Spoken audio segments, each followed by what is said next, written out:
నమస్తే అందరికీ welcome to page digital news. ఈరోజు జూన్ 20కి సంబంధించి ప్రధాన వార్తలు ఏమున్నాయో చూద్దాం ఒకసారి.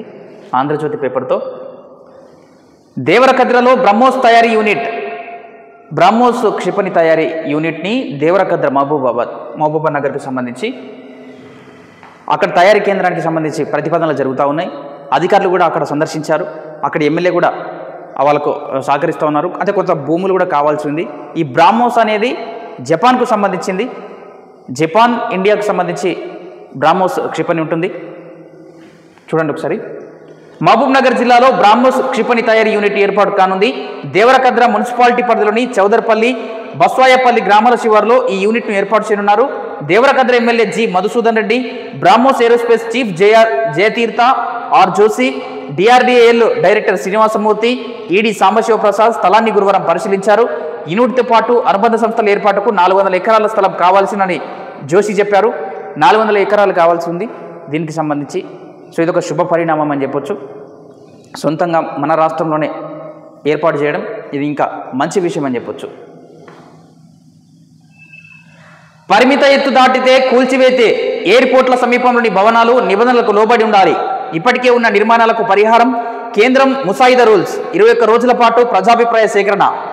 ఇటీవల కాలంలో వైమానిక ప్రమాదము ఎంత పెద్ద స్థాయిలో జరిగిందో మనందరం చూసాము. అది ఇంకా మరిచిపోలేదు.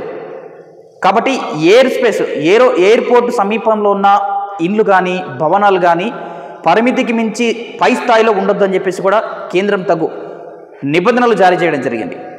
ఆ నిబంధనలు ఖచ్చితంగా పాటించాలి, లేదంటే కూల్చివేస్తామని చెప్పి కూడా చెప్పడం జరిగింది. ఎందుకంటే ప్రమాదాలు జరిగే అవకాశాలు ఉంటాయి. ఎయిర్పోర్ట్కు సమీపంలో ప్రతిసారి ఏరోప్లేన్లు టేకాఫ్ అవుతూ ఉంటాయి. కాబట్టి కొంత ప్రమాదాలు చోటు చేసుకునే అవకాశాలు ఉంటాయి, అడ్డంకుగా మారే అవకాశాలు కూడా ఉంటాయి.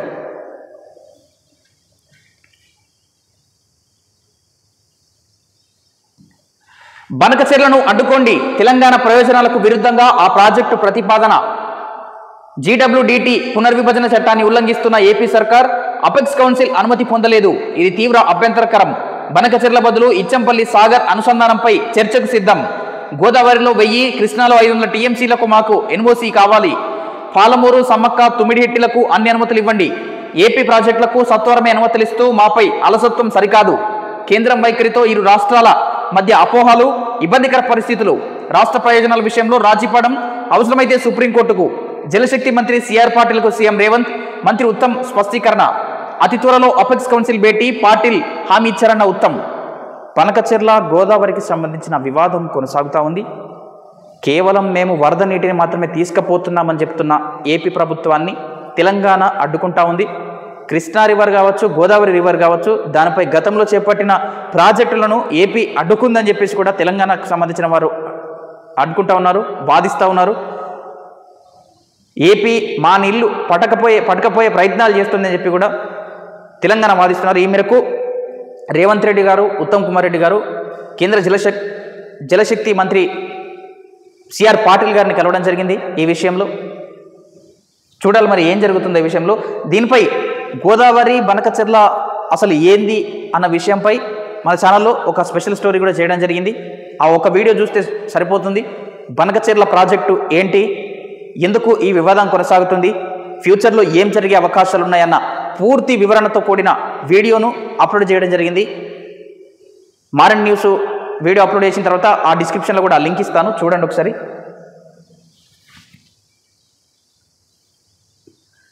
నీళ్లు తీసుకోండి, మిగిలిన నీటినే మేము వాడుతుంటాం. గోదావరిపై ప్రాజెక్టు కట్టి నీళ్లు తీసుకోండి అని చెప్పేసి చంద్రబాబు నాయుడు గారు చెప్తా ఉన్నారు. మిగిలిన నీటినే మేము వాడుకుంటాం. సముద్రంలో కలిసే నీటితోనే ప్రాజెక్టుల నిర్మాణం. ఎవరికీ నష్టం లేదు. రాద్ధాంతం ఎందుకు?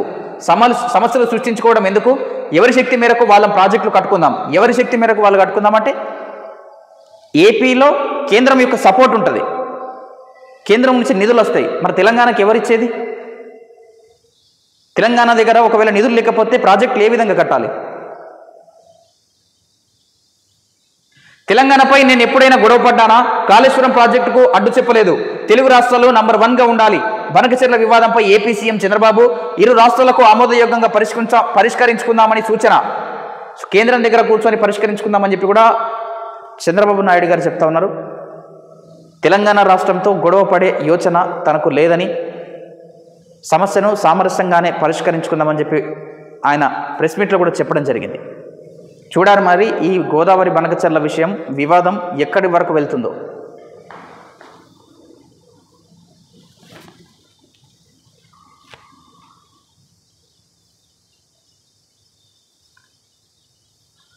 భీకర యుద్ధం, ఇజ్రాయిల్ ఆసుపత్రి, స్టాక్ ఎక్స్చేంజ్ భవనాలపై ఇరాన్ క్షిపణులు, టెల్ అవీవ్ శివార్లో నష్టం, ఒక్కరోజే 200 మందికి పైగా క్షతగాత్రులు, ఇరాన్లోని అరాక్ భారజాల ప్లాంట్పై ఇజ్రాయిల్ దాడులు, నటాంజ్ అణుకేంద్రం పైన ఇరాన్ క్రిప్టో కరెన్సీ ఎక్స్చేంజ్ పై సైబర్ దాడి, 785 కోట్లు కొలగొట్టిన ఇజ్రాయిల్ హ్యాకర్లు, మిల్లీమీటర్ల దూరంలో అణు విధ్వంసం, రష్యా హెచ్చరిక, ఇరాన్ దాడి భయంతో పశ్చిమాసియాలో అమెరికా వెనక్కి, రాయిటర్స్.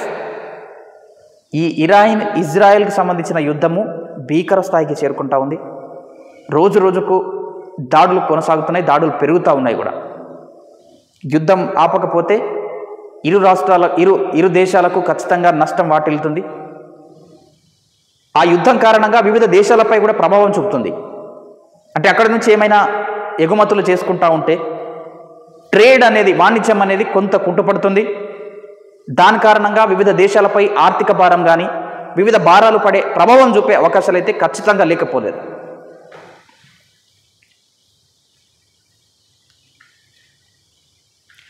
మోదీ మునీర్ వల్లే యుద్ధం ఆగింది, భారత్ పాక్లతో అమెరికా వాణిజ్య ఒప్పందాలపై కసరత్తు జరుపుతున్నాం, ప్రస్తుత పరిస్థితుల పట్ల మునీర్ నా అభిప్రాయాలతో ఏకీభవించారు ట్రంప్, లాడెన్కు పాక్ ఆశ్రయం ఇచ్చిన విషయం అమెరికన్లు మర్చిపోవద్దు, కాంగ్రెస్ ఎంపీ శశి థరూర్ హెచ్చరిక. భారత్ పాకిస్తాన్ల మధ్య గత నెలలో జరిగిన యుద్ధాన్నే తాను ఆపానంటూ పదే పదే చెప్పుకున్న అమెరికా అధ్యక్షుడు ట్రంప్ తాజాగా మాట మార్చారు. భారత్ పాకిస్తాన్లకు చెందిన ఇద్దరు చాలా తెలివైన నాయకుల వల్లనే ఆ యుద్ధం నిలిచిందని, లేకపోతే అది అనుయుద్ధంగా మారి ఉండేదని ప్రధాని మోదీ పాక్ సైన్యాధిపతి అసీం మునీర్లను ఉద్దేశించి ఆయన ఈ వ్యాఖ్యలు చేశారు. అమెరికా అధ్యక్ష భవనం వైట్ హౌస్లో అసీం మునీర్కు విందించిన అనంతరం ట్రంప్ మీడియాతో మాట్లాడారు.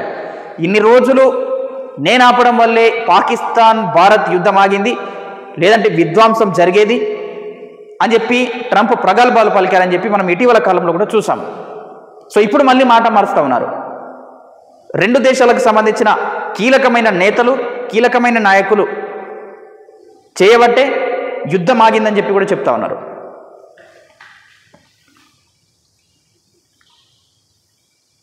జస్టిస్ వర్మ ఇంటి వద్ద నోట్ల కట్టలు నిజమే, 10 మంది ప్రత్యక్ష సాక్షులు చెప్పారు. ఆ స్టోర్ రూమ్ పై నియంత్రణ జస్టిస్ వర్మ ఆయన కుటుంబ సభ్యులకే ఉంది. డబ్బు గురించి రాయొద్దని ఫైర్ సిబ్బందిని జడ్జి వ్యక్తిగత కార్యదర్శి ఆదేశించారు. త్రిసభ్య కమిటీ 64 పేజీల నివేదిక. ఈ కేసు ఇంకా కొనసాగుతూ ఉంది. జస్టిస్ వర్మ ఇంట్లో ఫైర్ యాక్సిడెంట్ జరిగిన సమయంలో నోట్ల కట్టలు బయటపడడంతో ఈ కేసు రావడం జరిగింది తెరపైకి. అప్పటి నుంచి కొనసాగుతూ ఉంది. త్రిసభ కమిటీ కూడా చెప్పింది. ఏం చెప్పిందో చూద్దాం ఒకసారి. జస్టిస్ యశ్వంత్ వర్మ ఇంటి ప్రాంగణంలోని స్టోర్ రూమ్లో పెద్ద మొత్తంలో నోట్ల కట్టలు ఉన్నది నిజమేనని సుప్రీంకోర్టు ప్రధాన న్యాయమూర్తి నియమించిన త్రిసభ్య కమిటీ తేల్చింది. కాలిన నోట్ల కట్టలు దొరికిన ఆ స్టోర్ రూమ్ జస్టిస్ వర్మ ఆయన కుటుంబ సభ్యుల పరోక్ష ప్రత్యక్ష పర్యవేక్షణలోనే ఉండేదని, అనుమతి లేకుండా ఆ గదిలోకి బయట వ్యక్తులు రావడానికి అవకాశం లేదని స్పష్టం చేశారు. ఈ ఏడాది మార్చి 14న రాత్రి ప్రమాదం జరిగితే 15వ తేదీ తెల్లవారుజామున ఆ గదిలోంచి సగం కాలిన నోట్లను తొలగించారనడానికి ఆధారాలున్నాయని పేర్కొంది. మంటలు ఆర్పేవారికి ఆ రోజు కనిపించినవి చిన్న నోట్లు కావని, ఆ సొమ్ము చిన్న మొత్తం కాదని, జస్టిస్ వర్మ లేదా ఆయన కుటుంబ సభ్యుల ప్రత్యక్ష పరోక్ష అంగీకారం లేకుండా ఆ గదిలో ఎవరు పెట్టలేదని తెలిపింది. అక్కడ ఉన్నాయి నిజమైన నోట్ల కట్టలే అని చెప్పి కూడా, ఈ డబ్బులంతా ఎక్కడికి వెళ్ళొచ్చాయని చెప్పి కూడా త్రిసభ్య కమిటీ తేల్స్తూ ఉంది. ఉన్న డబ్బులు, అక్కడ కనబడ్డ డబ్బులైతే నోట్ల కట్టలైతే వాస్తవం అని చెప్పి కూడా.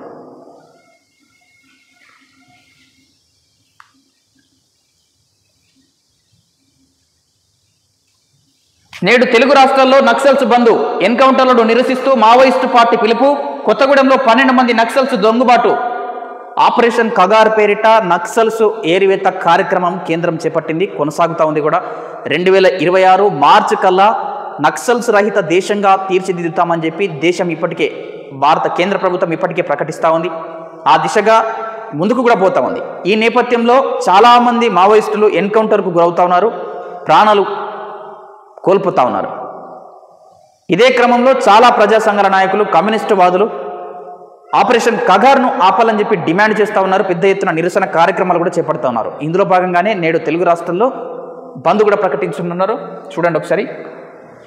మావోయిస్టు పార్టీ ప్రధాన కార్యదర్శి నంబాల కేశవరావు, కేంద్ర కమిటీ సభ్యుడు సుధాకర్, రాష్ట్ర కమిటీ సభ్యుడు భాస్కర్ ఎన్కౌంటర్లో నిరసిస్తూ తెలంగాణ మావోయిస్టు పార్టీ శుక్రవారం తెలుగు రాష్ట్రాల బంద్కు పిలుపునిచ్చింది.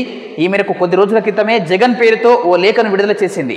ఈ నెల 20న 2 రాష్ట్రాల్లో బంద్ పాటించాలని అందులో పేర్కొంది. మావోయిస్టుల బంద్ పిలుపు నేపథ్యంలో తెలంగాణ, ఛత్తీస్గఢ్, ఆంధ్రప్రదేశ్ సరిహద్దుల్లో కేంద్ర బలగాలు పహారా కాస్తున్నాయి. ఇప్పటికే సహచరుడు కోల్పోయిన మావోయిస్టులు ప్రతీకారంతో రగిలిపోతున్నారు.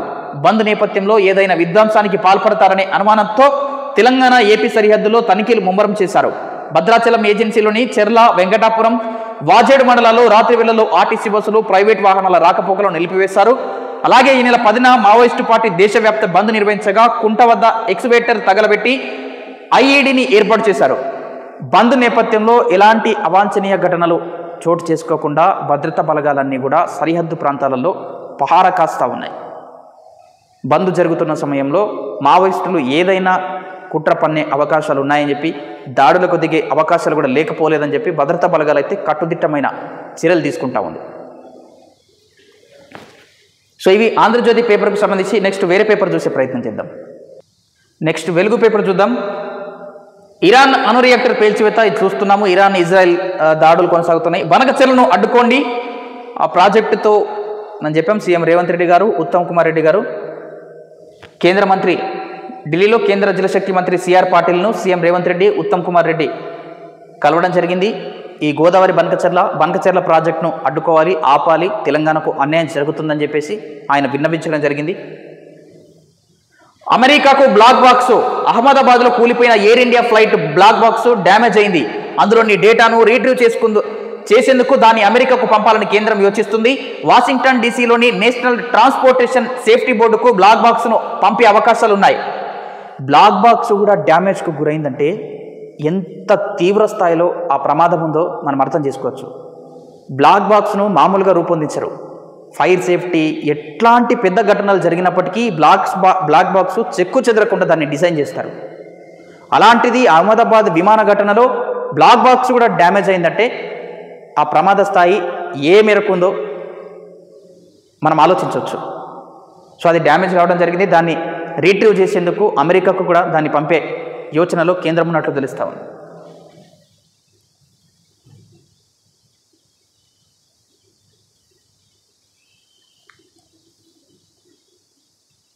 లీడర్లను మావోయిస్టులుగా ఎందుకు చూపారు? 618 మంది మావోయిస్టులు అనడానికి మీ దగ్గర ఏమైనా ఆధారాలు ఉన్నాయా? ట్యాపింగ్ లిస్టులో ఉన్న వారిపై ఎక్కడైనా కేసులు నమోదయ్యాయా? మావోయిస్టుల పేరుతోనే అనుమతి తీసుకున్నట్లు రివ్యూ కమిటీ కూడా చెప్పింది కదా. 4వ రోజు విచారణలో ప్రభాకర్ రావుపై సిట్ ప్రశ్నల వర్షం. 1200కు పైగా ప్రముఖుల ప్రొఫైల్స్ ముందుంచి విచారణ. పలు ప్రశ్నలకు సమాధానాలు దాటివేసిన ప్రభాకర్ రావు ఇలాగే సహకరించకపోతే సుప్రీంకోర్టుకు వెళ్లే ఆలోచనలో అధికారులు. ఇవాళ కూడా విచారణకు రావాలని ఆదేశం. ప్రభాకర్ రావు విచారణ కొనసాగుతూ ఉంది సిట్ ముందు. ఆయన ఎస్ఐబి మాజీ చీఫ్ కాబట్టి ఆయనకున్న తెలివితేటలు చాలానే ఉంటాయి. సో సిట్ వేస్తున్న ప్రశ్నలను దాటివేసే ప్రయత్నం కూడా ఆయన చేస్తూ ఉన్నారట. ఇలాగే కొనసాగితే సుప్రీంకోర్టుకు వెళ్తామని చెప్పేసి కూడా అధికారులు కూడా అదే ఆలోచనలో ఉన్నట్లు తెలుస్తూ ఉంది. ఈ ఫోన్ ట్యాపింగ్ విషయము చాలా చర్చనీయాంశంగా మారింది ఈ కొన్ని రోజులలో.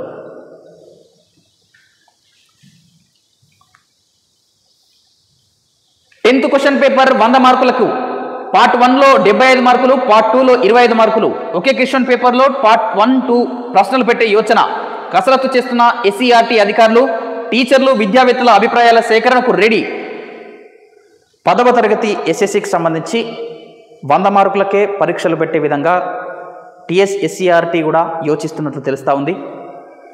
ఆ 100 మార్కులలో 2 పేపర్లు, ఒకటే పేపర్లో 75 మార్కులు, 25 మార్కుల చొప్పున పార్ట్ 1, పార్ట్ 2గా డివైడ్ చేసి పరీక్ష పెట్టేందుకు కసరత్తు అయితే జరుగుతుంది. ఇందులో భాగంగానే టీచర్లు, విద్యావేత్తల యొక్క అభిప్రాయాలు అయితే సేకరించేందుకు కసరత్తు చేపడతా ఉంది.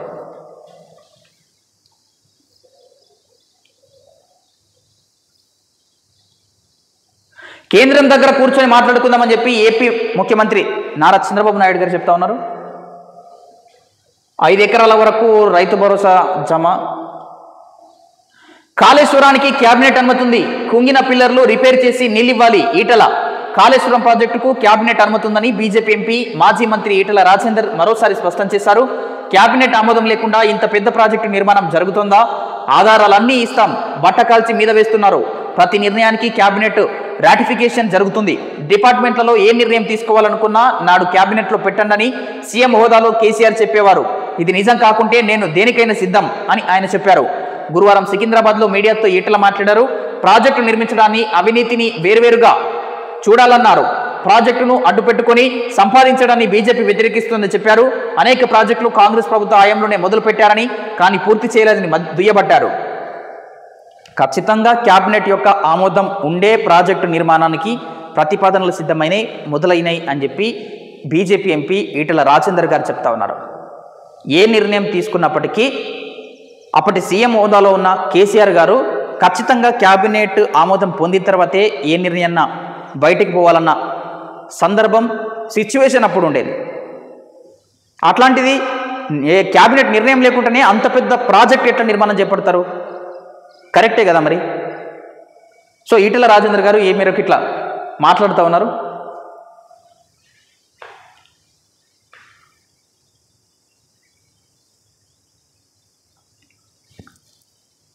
ఇక మిగతా వార్తలు. త్వరలో రాష్ట్రానికి ఏఐసిసి అబ్జర్వర్లు జిల్లాకొకరు చొప్పున నియామకం, సంస్థాగతంగా పార్టీ బలోపేతం, డీసీసీల నియామకంపై వీరిచ్చే రిపోర్టే కీలకం. ఏఐసిసి అబ్జర్వర్లు త్వరలో రాష్ట్రానికి రానున్నారు. ఇప్పటికీ డీసీసీ జిల్లా అధ్యక్షుల నియామకం అనేది ఇంకా కొనసాగుతలేదు, ఇన్ఛార్జిగానే ఉంటా ఉన్నారు. సో వీరి నియామకం కూడా చేపడితే పార్టీ బలోపేతం అయ్యే అవకాశాలు కూడా కనిపిస్తూ ఉన్నాయి. అందులో భాగంగానే ఏఐసిసి అబ్జర్వర్లు ప్రతి జిల్లాలో తిరుగుతారు. డీసీసీ అధ్యక్షుల నియామకంపై వారు నివేదిక ఇవ్వనున్నారు. దాని ప్రకారంగా పార్టీ వెళ్తుంది. అధ్యక్ష పదవుల నియామకం కూడా జరిగే అవకాశాలు కనిపిస్తూ ఉన్నాయి. సో ఇవి జూన్ 20కి సంబంధించిన ప్రధాన వార్తలు. చూస్తూనే ఉండండి మన పీజే డిజిటల్ న్యూస్. నేను మీ ప్రదీప్ జిల్లేడవారు.